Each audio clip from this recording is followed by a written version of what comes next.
Welcome to Trains Through Times. Today, we'll talk about the Orient Express. There's a train that's not just a mode of transportation, but a legend, a rolling palace, a symbol of luxury and mystery that captured the imagination of an entire era. I'm talking about the Orient Express, and honestly, this thing is less of a train and more of a cultural phenomenon, wrapped in polished wood, velvet curtains, and the kind of glamour that modern travel has completely lost. So let me set the scene. It's 1883, and a Belgian entrepreneur named Georges Nagelmackers has a vision. He's traveled to America, seen the Pullman sleeping cars, and thought, what if we did this, but made it absolutely spectacular? Europe at the time had trains, sure, but they were uncomfortable, disconnected, and frankly kind of miserable for long-distance travel. You'd have to change trains at every border, deal with different railway companies, and the whole experience was more exhausting than the destination was worth. Nagelmackers wanted to change all that. He wanted to create a train that would run from Paris all the way to Constantinople, modern-day Istanbul, crossing an entire continent in unprecedented luxury. And he didn't just want a train, he wanted an experience. So he founded the Compagnie Internationale des Wagons Lits, which translates to the International Sleeping Car Company, and started building something revolutionary. The first Orient Express departed Paris on October 4th, 1883. And it was immediately obvious this wasn't just another train. This was a statement. The carriages were works of art. We're talking about hand-carved mahogany panels, silk lampshades, velvet upholstery, crystal glasses, and fine china with the company's logo. The dining cars had inlaid wood marquetry, gilt detailing, and furnishings that wouldn't look out of place in a luxury hotel. Actually, scratch that. These were nicer than most luxury hotels of the era. Each sleeping compartment was its own private sanctuary with polished wood, comfortable beds that folded down from the walls, and enough attention to detail that passengers felt like royalty. But here's what made the Orient Express truly revolutionary. It was one continuous journey. Before this, if you wanted to travel from Paris to Constantinople, you'd have to book multiple trains, handle your own luggage at every stop, navigate different railway systems, and probably lose your mind in the process.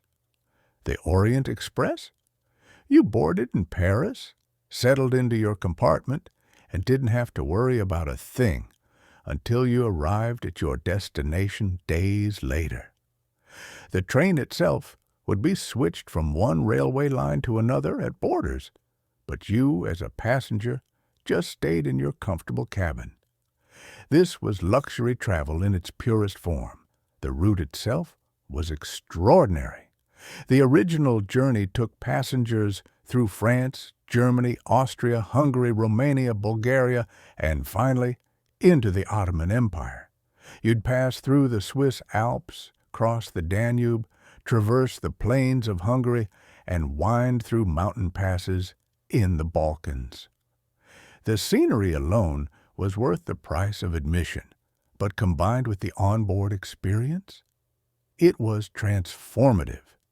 And let's talk about that onboard experience because it was genuinely spectacular. The dining car was the heart of the train, and the meals served there were legendary. We're talking about multi-course French cuisine prepared by expert chefs in a kitchen the size of a closet, somehow producing food that rivaled the best restaurants in Paris. Fresh oysters, caviar, roasted meats, delicate pastries, fine wines. The menu changed daily, and everything was served on fine china with silver cutlery.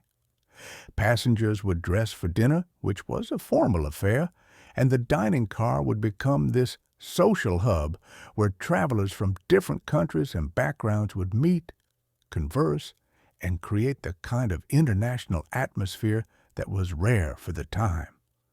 The passenger list read like a who's who of European high society and international intrigue. Kings and queens rode the Orient Express. Diplomats conducted secret negotiations in private compartments. Spies passed information at midnight meetings in the corridor. Wealthy industrialists made business deals over brandy in the bar car. Authors, artists, and celebrities used the journey as both transportation and inspiration. The train attracted exactly the kind of glamorous, mysterious clientele that made it legendary. And speaking of mystery, we have to talk about Agatha Christie. In 1934, she published Murder on the Orient Express, and that novel cemented the train's place in popular culture forever. Christie had actually traveled on the Orient Express multiple times, and she used that authentic experience to create one of the most famous detective stories ever written. The book's success meant that the Orient Express became synonymous with intrigue, murder mysteries, and sophisticated European glamour. Even today, when people think of the Orient Express, many immediately think of Christie's novel. That's the power of good storytelling combined with an already legendary subject. But the Orient Express wasn't just one train or one route. Over the decades, the service evolved and expanded. There was the Simplon-Orient-Express, which took a different route through Switzerland and Italy. The Arlberg-Orient Express went through Austria. At various times, you could take the Orient Express to Athens, to Prague, to Bucharest. The name became a brand representing luxury train travel across Europe, and multiple routes operated under that banner. The golden age of the Orient Express was probably the 1920s and 30s. This was the era of Art Deco design, and the train's cars were updated to reflect that elegant modern aesthetic. The wealthy and fashionable made the journey not just for practical reasons, but because being seen on the Orient Express was itself a status symbol. This was before commercial air travel became common, remember? So if you wanted to travel across Europe in style, the train was your best and really only option. But then came World War II, and everything changed. The war disrupted railway services across Europe, and the Orient Express's routes were cut short or suspended entirely. During the war years, the glamorous passenger service was replaced by military transport and the movement of refugees. The luxury carriages were damaged or destroyed. The carefully maintained routes were torn up by conflict. By the time the war ended in 1945, the Orient Express was a shadow of its former self. The service did resume after the war, but it was never quite the same. Europe was rebuilding, borders had changed, and more importantly, air travel was becoming faster and more affordable. Why spend 3 days on a train, even a luxurious one, when you could fly from Paris to Istanbul in a few hours? The economics just didn't make sense anymore. Throughout the 1950s and 60s, the Orient Express gradually declined. The service was cut back, routes were shortened, and the legendary luxury gave way to more standard railway operations.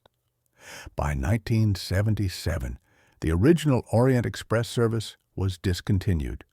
The final journey from Paris to Istanbul departed on May 19, 1977, marking the end of an era. For train enthusiasts and nostalgia lovers, it was a sad day. This legendary service that had defined luxury travel for nearly a century was gone, replaced by regular trains and increasingly popular air travel. But here's where the story takes a wonderful turn. In 1982, an entrepreneur named James Sherwood decided to revive the Orient Express legend. He didn't just want to run a luxury train. He wanted to recreate the authentic experience of the Golden Age. So he spent years hunting down original Orient Express carriages from the 1920s and 30s, finding them abandoned in railway yards, converted into restaurants, or just sitting forgotten on sidings across Europe. He bought them, had them completely restored to their original glory by master craftsmen, and assembled them into a new train. In 1982, the Venice Simplon-Orient-Express made its first journey, and it was spectacular.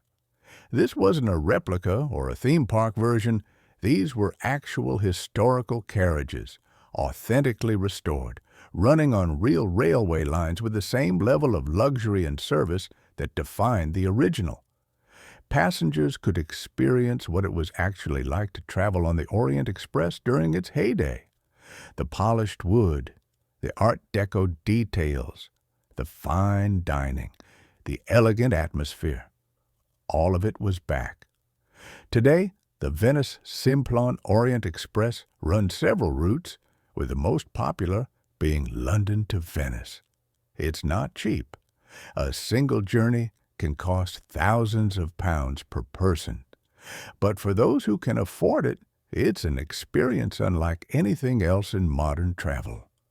You board at London's Victoria Station, settle into your private cabin with its original 1920s fittings, and spend the next day and a half traveling through the English countryside, across the Channel, through France and Switzerland, over the Alps, and into Venice, all while enjoying gourmet meals, fine wines, and the kind of personal service that's virtually extinct in today's world. The modern Orient Express has inspired other luxury train services around the world. There's the Royal Scotsman in Scotland, the Eastern and Oriental Express in Southeast Asia, the Belmond Andean Explorer I,